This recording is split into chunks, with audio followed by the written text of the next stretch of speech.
The purpose of life is a life of purpose. Love without trust is a river without water. And life is like a cup of tea. It's all in how you steep the water. Hello, everybody, and welcome to The Seventh Rule with Cirroc Lofton. Hello. My name is Ryan T. Husk. Today we're doing a review of Star Trek Lower Decks Season 3, Episode 8, Crisis Point 2, Paradoxus, written by Ben Rogers, directed by Michael Mullen, and we have a very special guest today. What a coincidence. It's Ben Rogers. How are you? Hey, thanks for having me. Great intro. And yes, a lot of that stuff is from the tags on tea bags. Oh, is that what, like, is it the yogi tea bag? A lot of that stuff is actual, like, inspirational tea bullshit that you get when, I'm like, yogi tea. It's like, I drink a lot of teas. I'm always, like, looking at their little inspirational quote of the day. So, yes, a lot of that stuff. I think I even Googled like tea inspirational quotes to just like draw up a big list of good stuff to say in that section. I'm glad you didn't Google tea bags because that's you get messy there. We do want to say very quickly, by the way, big fan of tea bags, love them. Raw dog knows. We do want to give tea bags a very like big inspiration for the episode. Got to give a special thanks to Lutz Krebs. Lutz Krebs, this episode is for you. Thank you so much. Anyway, Cirroc, did you love this episode and your thoughts on tea bags? God, sorry, Lutz, that we dedicated this teabagging whole section to you, but you can't really talk about tea bags without bringing up Lutz, right? Yes. No, I love this episode. I love this show in general because every time I just sit down, I feel like I'm just taking on a little vacation, and I get to I don't have to worry about all the what happened last week or what's going on. I can tune in, dial in, and really go for a nice ride with the characters that I love. And I felt like this in this episode. Ben, you started to tell us before we were recording about writing this animation, and you said it was your first animation project. Doing Lower Decks was my first animation job. I'd written for live action shows before, but I'd never written for an animated show before. So it's a new experience. You can do a lot of fun stuff, but it is an extra. You collaborate with people in live action that work in other departments, and working with all the animators is an interesting experience because you're able to do everything, except you do have to factor in how much time the animators are going to spend on anything, how many people are going to be around. There are things I never thought about that I started to think about that I never crossed my mind, because you don't want to overwhelm the animation team because you want to give them stuff that they can hit out of the park. And I'm constantly impressed with how good a job they do. On these episodes, especially the detail that they go through to pick up on the stuff you're putting out and find their own, because when we write the script, we fill it with references and meaning and try to keep it as tight to Star Trek as possible. And then to also have the animation team have your back and be doing that on their end. It makes it a fun experience to watch when you actually watch the episode. It's like, oh shit, that was really clever. That was a really smart, like, detail in the background. And in this episode, even this is what I love about the industry is the collaboration and when we were, and everybody's watched the episode, right? At this point, who's listening to this, I assume. So we I sure hope so. Yeah. Whatever twisted mind is listening to this before, like, all right, I hope you're getting your rocks off because we're ruining it. The end with William Boimler. I wanted William Boimler fucking dead. I wanted to kill him. And that was a separate idea even before we kind of combined a lot of different things that we had been talking about into this, and they fit together. And Mike thought it was too dark. He wanted something on a different note to end it with. But you got to go forward. You gotta get production moving. So we have the episode pretty much done, except Mike wants to add this extra beat. So we're having this production meeting with the whole animation team, and Mike says something like some throwaway line at the end. It's like, at the end, we're gonna add some tag. We haven't figured it out yet. And one of the animators, Meg Lloyd, who not only is she a good animator, but she's also a big Star Trek fan, which is, it comes through. And she said, like, how about William joins Section 31? And we all laughed. And then a couple days go by, and where it's Mike McMahon, Chris Kula, who's the executive producer, and myself, and we're just kind of batting around ideas for this button at the end. And Kula says, he's like, I loved Meg's idea. I think we should do that.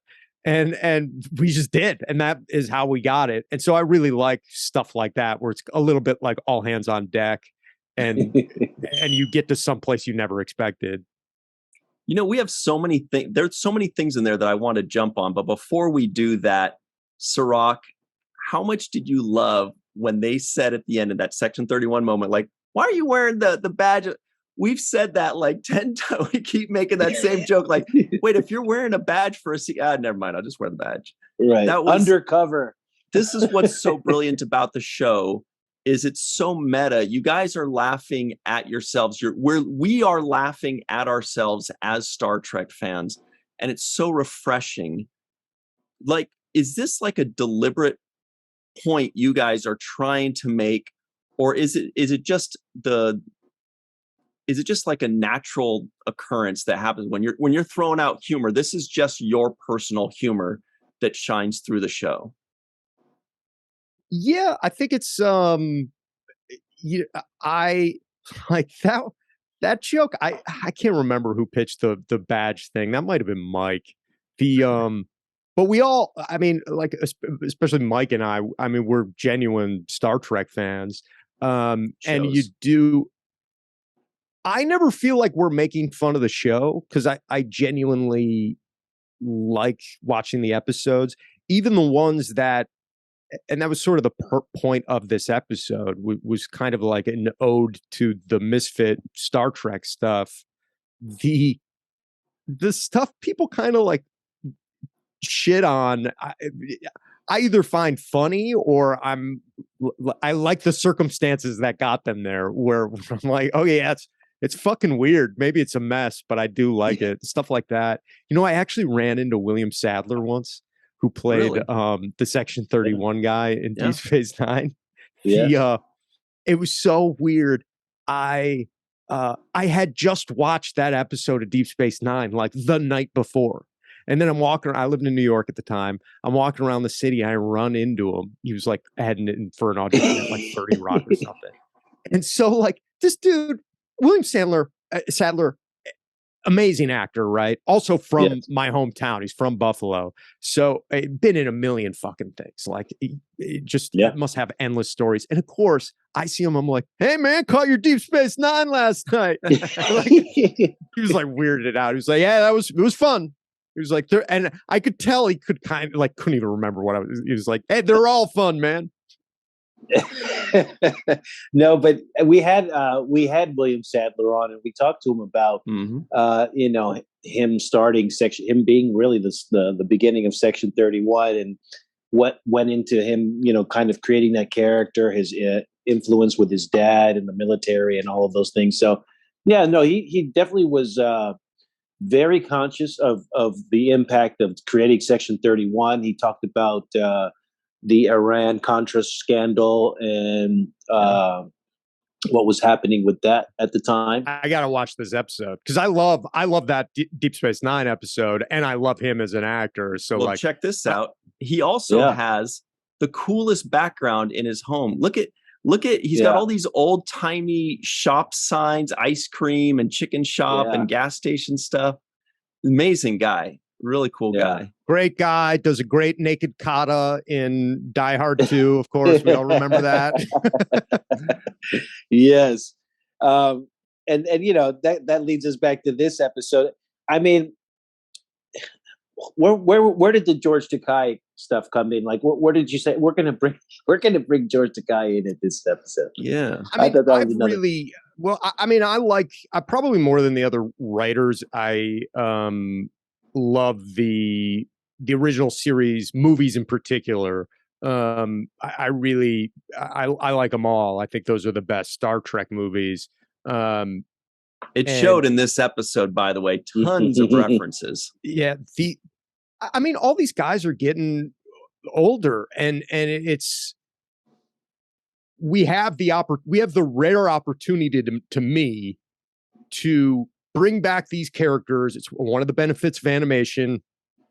You don't have to worry. Like, they can play any age. You can kind of make any character look like any time era you want. I mean, obviously our voices age, right, but he's got an incredible voice. I mean, yes, always has.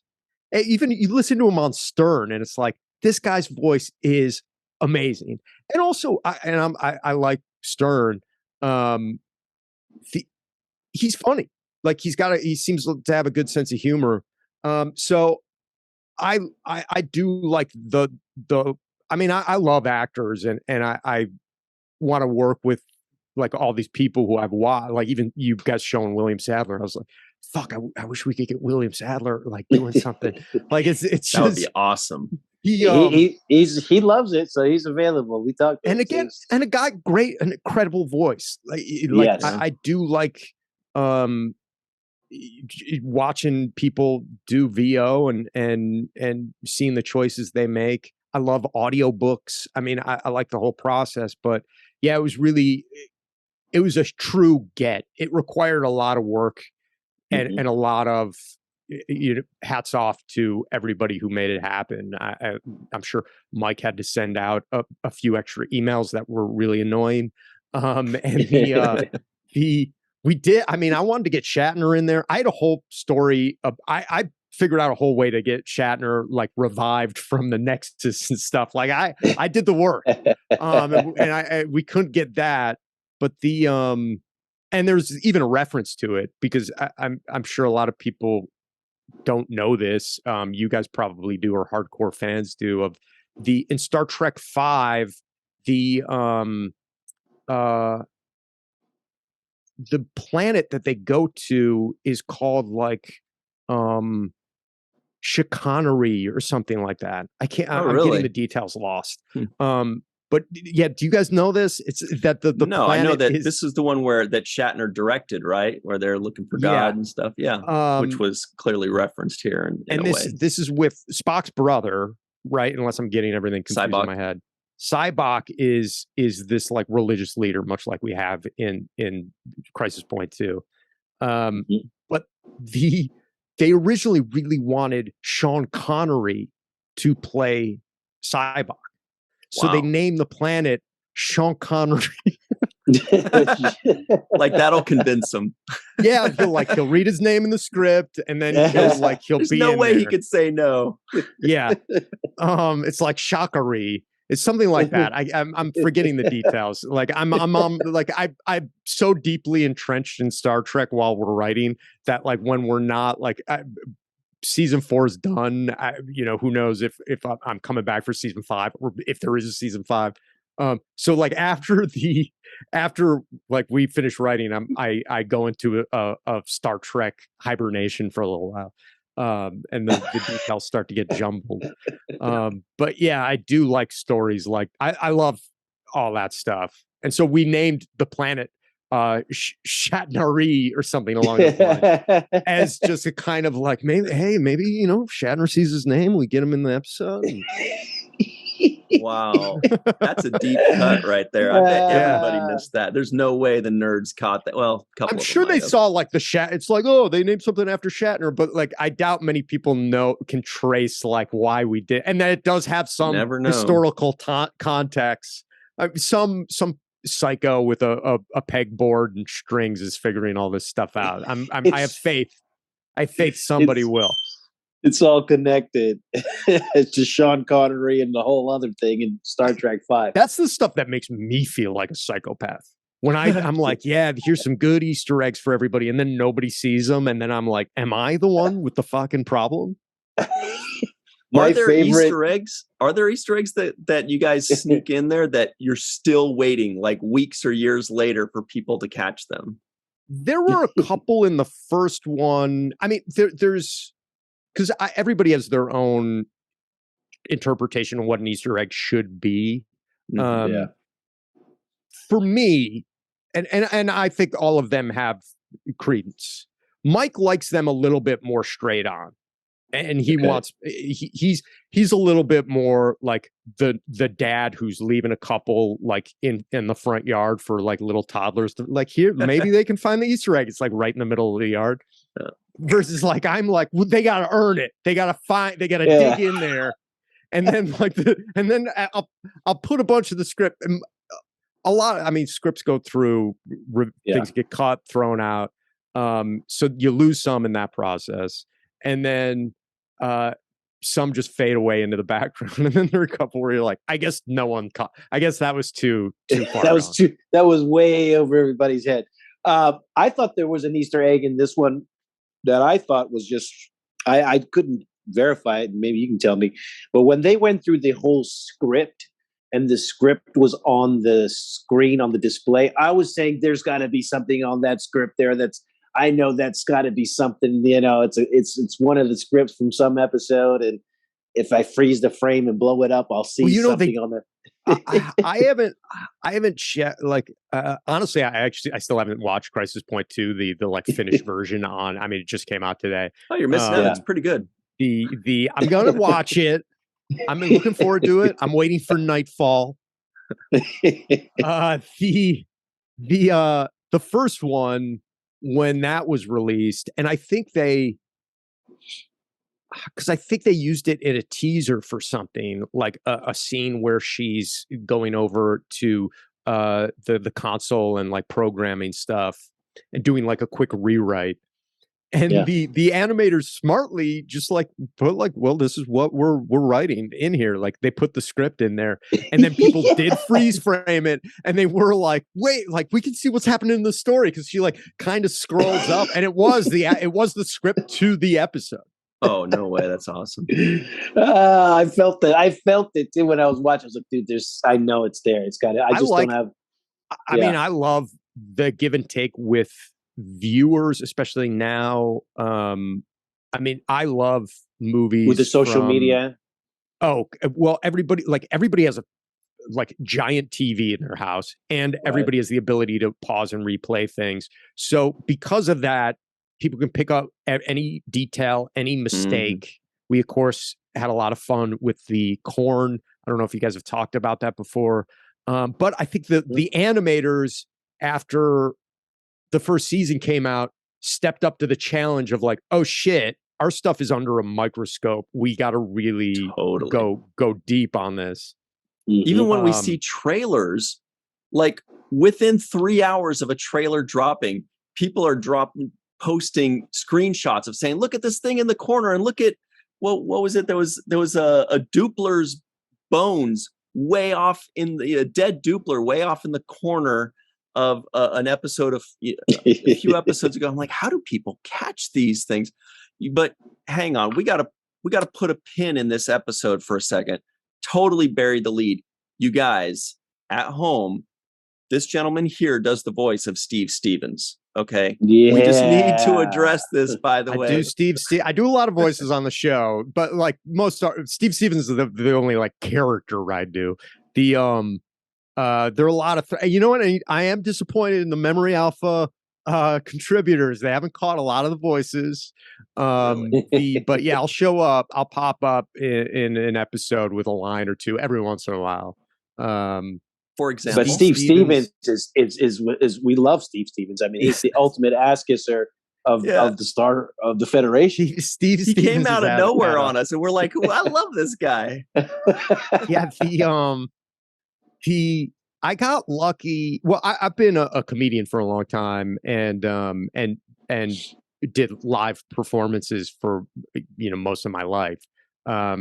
So it does help when you're in the writer's room and kind of giving a voice to things as you're pitching them.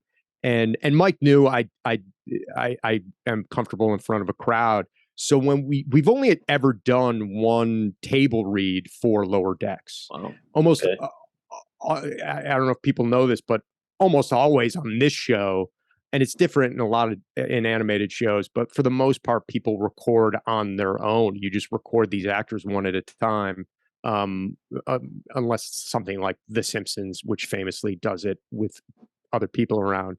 And some other shows do, where you can kind of bounce off the other actors. But for us, we only do it like you'll never interact with multiple actors at once, which is kind of sad because it's fun to see everybody. But we did do this one table read for the executives at the start of season 1. And I think everybody that was there except Jerry, but for the most part, the whole cast was there. And then I played kind of cleanup. I was the janitor of this table read, where I'm getting all the like one line, whoever that they are. Now the happy accident for me is that almost all these lines were kind of jokes.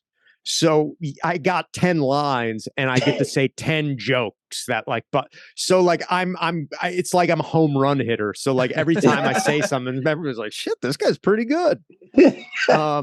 Including Steve Stevens. That's what she said or whatever. And they're like, wow, this guy's nailing it. You're all catchphrases. Yeah. Right. And right. So you're the punchline guy. I did, Steve Stevens had one line in the pilot where he's just like, Ransom's buddy looking to get a beer. And then that slowly snowballed into he's this kind of, and one of the animators just like, they're all happy accidents. Barry, who designs a lot of stuff on the show, he just made him look, he gave him this kind of very funny look to me where he's this bald guy with a mustache. He's a little pudgy. And also they made him a lieutenant commander. So he's like fairly high ranking on the ship. And he's the like, he's kind of an idiot. To me, he's like the Mr. Furley from Three's Company.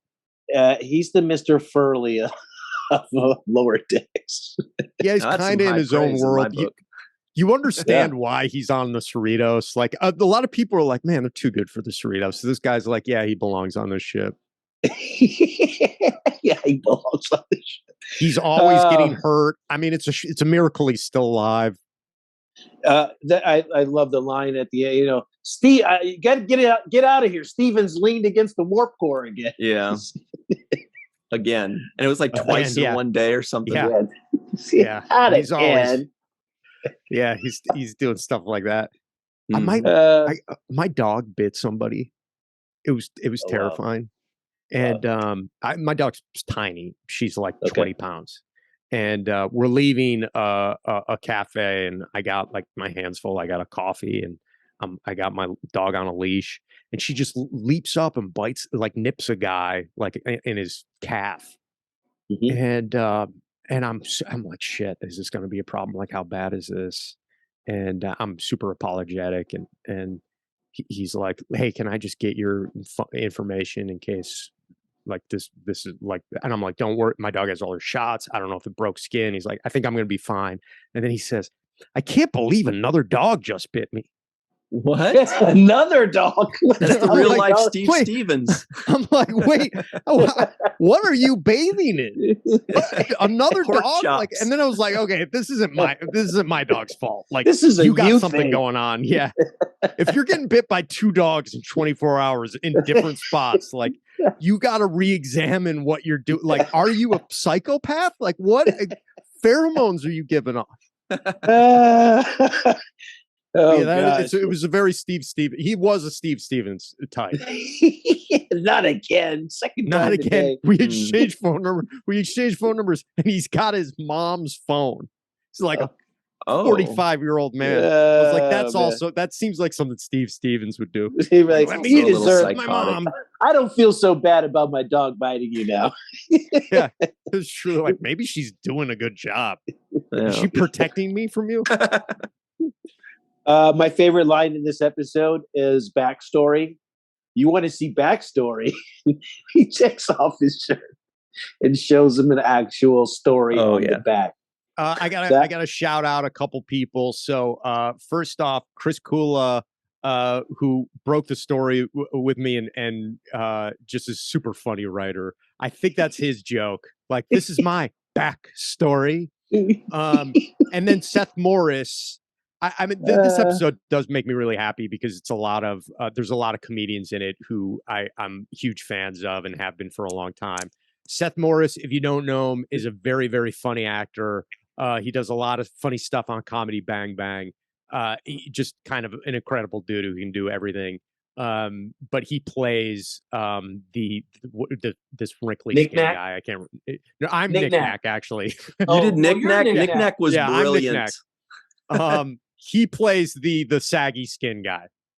Okay. Who else is in this episode? That I mean, obviously there was Acolyte 2 that doesn't even get a name.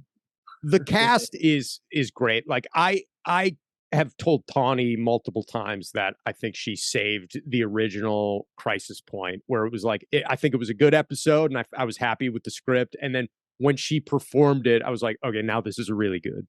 And this is obviously more centered on Boimler for the sequel. And I think Jack also kind of hit it out of the park. And it was fun to see their dynamic a little bit different in this one. But then we have Mary Holland, who plays the love interest. Mary Holland is another comedian who I'm just super a big fan of. Like, I don't know what to do now. She just stands there. Yeah, Helena Gibson. I had her in mind as I was writing it, and if I could, I would put her in absolutely everything I ever make. I think just another person who can kind of do everything. And then Alice Wetterland plays the Romulan triplets. Alice Wetterland, another great actor who also has a Star Trek podcast called Treks in the City, which I've done a couple times. I've known Alice forever. Good name. It was fun to get somebody who, like, she and I have watched Star Trek episodes like years ago together and have like talked about Star Trek. So it was cool to get somebody who, like, we don't have to explain anything to her. Like, she gets it of like, oh, it's a holodeck episode. Oh, cool. Yeah. Oh, okay. They're kind of like the Duras sisters. All right. Like, she knows what's up. Yeah. You know, I thought about that. I was like, I wonder if that's a play on the Duras sisters. Yeah. Yeah. Very nice.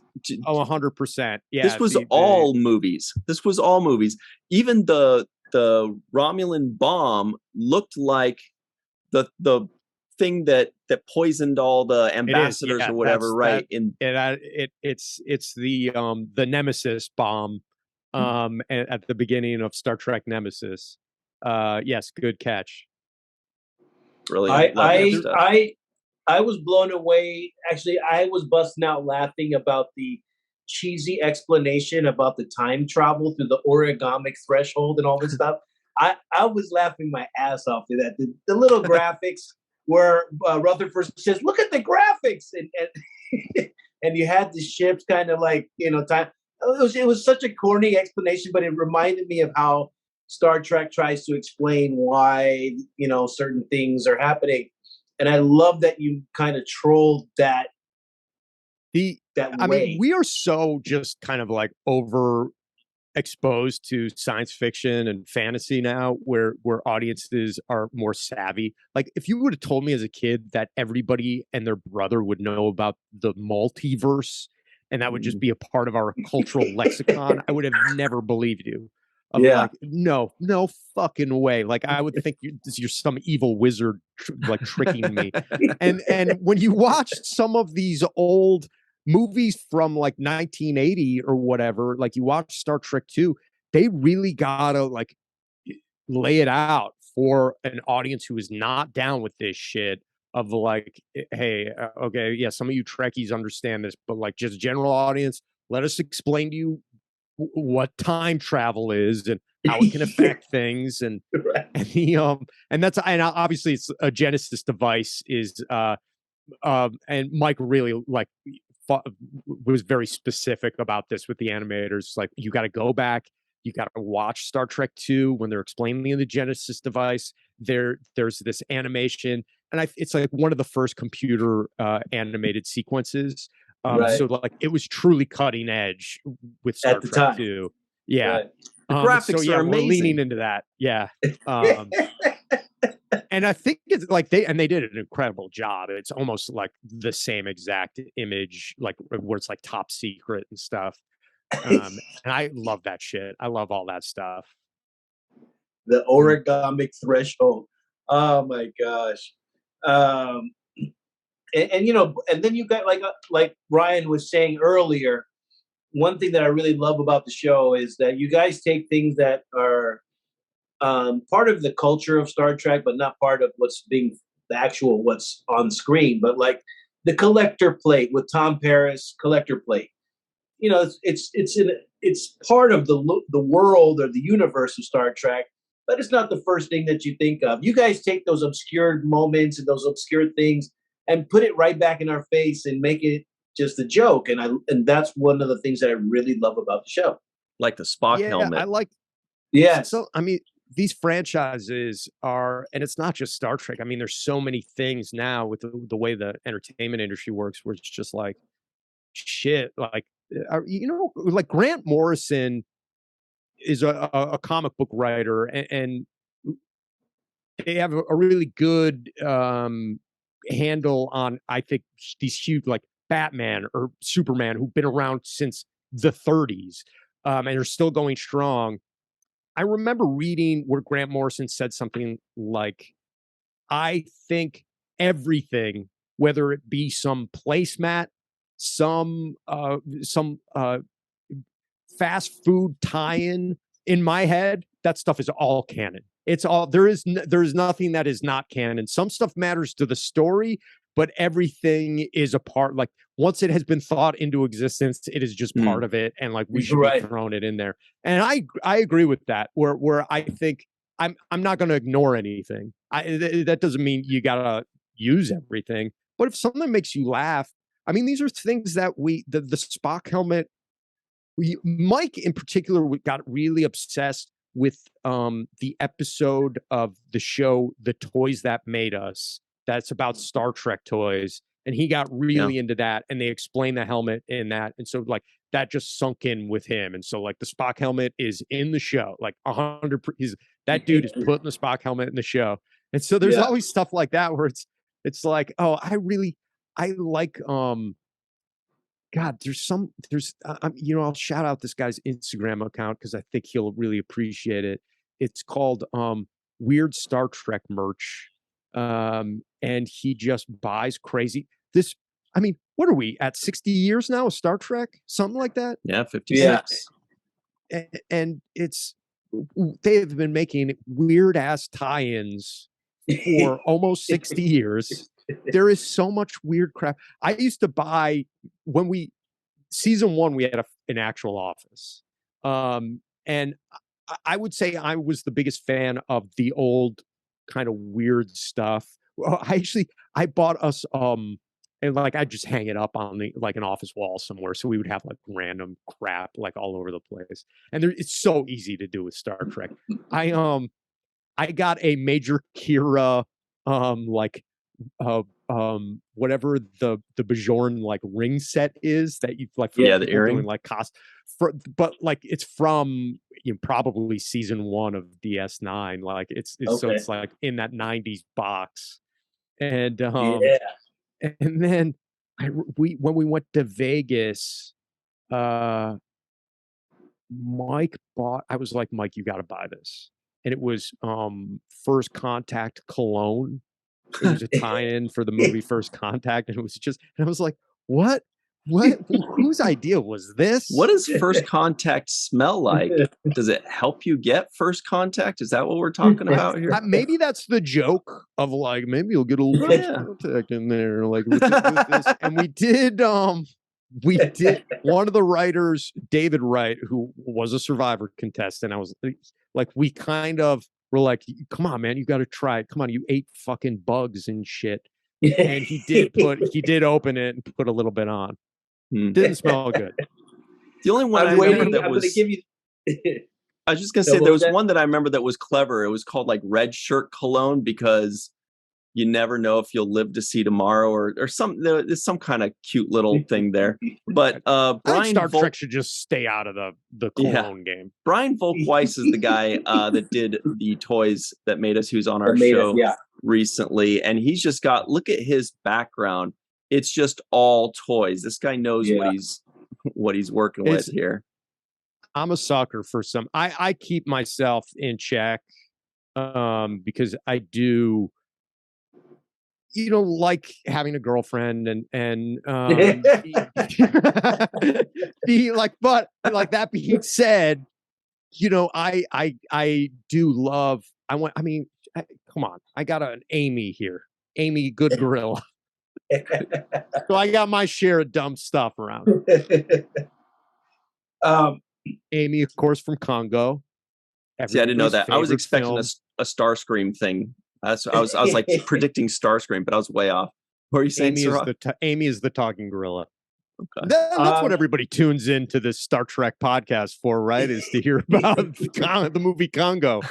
No, I was going to ask you about Kitty Hawk. How the hell did Kitty Hawk end up in a Star Trek episode? Like, where'd that come from?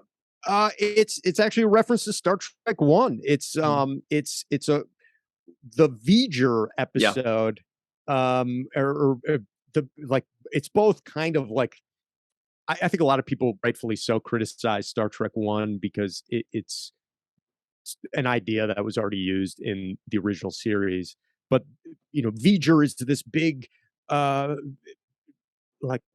phenomenon that's destroying things, and then the reveal is, of course, it's Voyager when they like dust off and it has gone out into deep space and then is returned to seek its creator. So we wanted something like that. I wanted to hit that that kind of a little bit of a letdown reveal that's a kind of cute like that, which, and I never really liked that kind of cute reveal at the end, so I sort of wanted to poke that a little bit, but it also needed to make sense in my head of it's got to deal with exploration or flying or the development of the space program. So it's like we're going back even further than Voyager. Like we're going, and it a little bit touches on the Enterprise, like the kind of evolution of flight that they had in the beginning. It's been a long road. There it is. So we kind of hit both those things, but I was trying to figure out a bunch of different possibilities, but somehow it kept on going back to Kitty Ha. There are a lot of things that start as like a placeholder, and then just like it starts to sound right in your head, and then it just becomes that. You're like, all right, I'll just do it. Kitty Ha is kind of fun to say. I don't know. Yeah, and I was like. And there was a whole mystery behind the words on the backstory. Yeah. Also love the joke about Honus the bartender. Oh yeah, those guys. Uh-huh. Yeah, we were trying. Matt the whale. I was like, who are the most random fucking guys that we could just suddenly tack on to Ransom being like, this is the crew. Without these guys, I wouldn't have made it. There was also Nurse. Where was Nurse it? Westlake. Right, which is the person that does the theme song, right? Named after.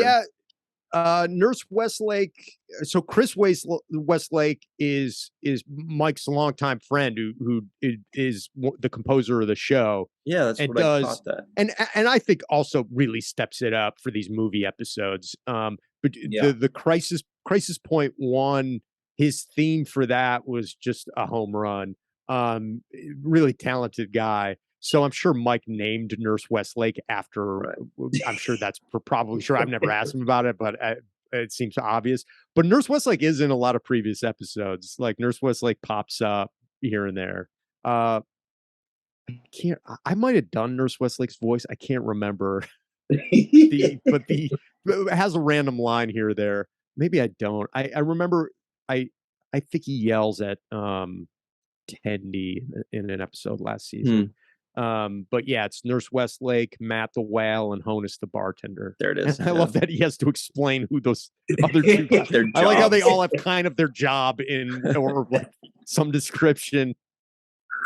Just how we all describe our friends. Well, when if you see like a beluga or a dolphin in the picture, you wouldn't think that he has a name, and that's he's actually the one you're waving to the camera. Well, I do love the whales. I love the whales. I love the whales. I do. I'm always trying to put the whales in everything. You look sweaty. That was one of my favorite whale lines. Oh man, you look sweaty. Come in here, Boimler. I will take responsibility for making the whales desperate to get everybody to swim with them. Excellent choice. You also snuck in the punk on the bus. Couldn't help that's but the notice Star Trek 4, like the punk stuff. Set in Australia, just because, like, to me, that seemed era appropriate. It's less of a Star Trek thing and more of a the Mad Max 80s kind of post-apocalyptic punk vibe to me just was really prevalent at that time. So it just seemed like a fun place to put it. Yeah, Rutherford has a great line. He said, "We need to find bigger punks." Yeah, we need bigger punks. There were a couple versions where I did have them dressed up and like and it was fun to put everybody in era appropriate stuff, because I mean that's what's great about not only Star Trek 4 but like any the time travel episodes in every episode of every series. You and Rutherford agree on that. Yeah, it was like that's where that joke comes from. Yeah, like, well, we gotta put on outfits. Like that's the whole point of time travel episodes. Yeah, we gotta see how we're gonna hide the alien. It's like. But this episode actually surprisingly dealt with a couple of serious issues a little bit. Like, Boimler was sad, right? And he was dealing with the idea that he lost his twin or whatever, So that there was a realness there, a real sadness that kind of propelled the story along. And then we also got a little bit of reveal about who Tendi is as a person and how she wants to really be a captain. And she kind of exposes that in this episode. So, I mean, I know they're not real characters and it's all for comedy, but people draw stuff out of it too. They're real to me, damn it. Yeah. Yeah, I mean no. Wasn't that like the wrestling guy? Do you guys remember that video? Yeah, but which wrestling guy? They get real connections and emotional feelings from those characters. It's not always about comedy, is what I'm saying. It's not always about telling jokes. I am from the school that you can make any situation funny. And I think in the darkest moments is usually when some really funny stuff happens. I was thinking I had a family member who was going to go on a vacation, and she had like liver failure. Like she went into a coma, like her liver shut down, died soon after. Super tragic and heartbreaking. So she's in the hospital and not responsive. Her skin is yellowing because of her liver. Jaundice. And one of my cousins says, well, at least she got the tan, because she was supposed to go on vacation. And I wasn't even there. I heard that story secondhand, and it still makes me fucking laugh. And it is so, and they're devastated. It's morbid, though. They're so sad, but like that's all you can do. That's all you can do in these situations.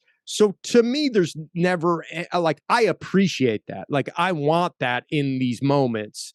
And so I think a big part of like how this developed was just kind of like, oh, what would happen if there was a death or a funeral? And that kind of turned into this separately. And then I think it was Ann Kim actually who said, I don't know. I guess I was gunning for William Boimler, so I was like, let's kill this clone off. And she wisely said, like, yeah, that would really weird me out if my exact double died. Yeah. Like, it would give me an existential crisis. And that really stuck. I was like, yeah, you're dead right. Like, that would freak me out. And so that kind of was something we had talked about, but it had faded away.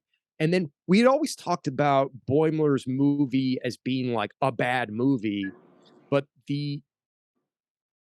what happened was, like, I started rewatching the movies, and I rewatched 5, which I hadn't seen in maybe like 10 years, and I had a great time.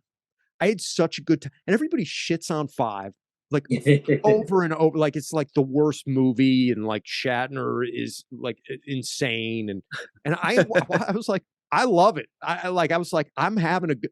I don't think we appreciated what we had at the time. Of like, yes, it falls apart, and he ran out of money, and it ran into all these problems, and he couldn't afford his rock monster at the end.